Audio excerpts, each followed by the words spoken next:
C'est d'abord et avant tout une privation de droits et de libertés dont le reste de la population jouit. Et l'intervention des Bataclowns qui vient de s'achever a bien rappelé,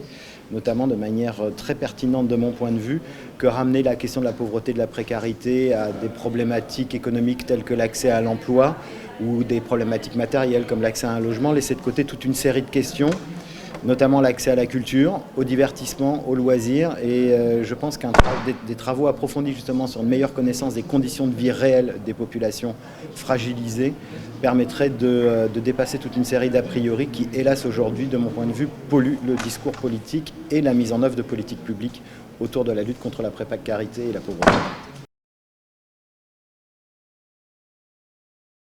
Mon secteur d'activité, c'est d'abord et avant tout l'enseignement et la recherche. Donc en matière d'enseignement, notre intervention, c'est de former des professionnels qui par la suite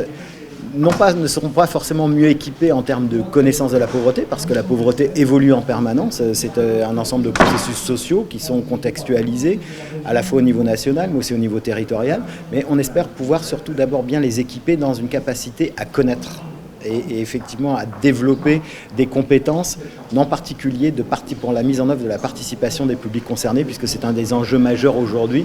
que de mettre en place cette participation. Et ensuite, moi, en tant que chercheur, j'accompagne des dispositifs, des initiatives, et je cherche d'abord et avant tout à identifier les leviers de l'innovation sociale et territoriale qui permet justement de renverser la manière de penser les choses, de penser les partenariats entre les différents acteurs. Et on a vu pendant cette journée que finalement l'ensemble des acteurs de la lutte contre la pauvreté sont en demande d'une reconfiguration de leur manière de faire, d'agir ensemble, de mieux comprendre pour mieux finalement lutter contre la précarité et la pauvreté. C'est à nouveau une question extrêmement complexe.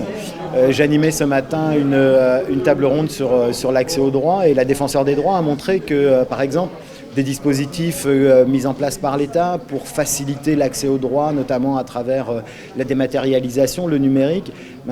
pouvaient conduire les collectivités territoriales à se retrouver en difficulté face à la fracture numérique, à l'électronisme. Et je pense que l'action de l'État aujourd'hui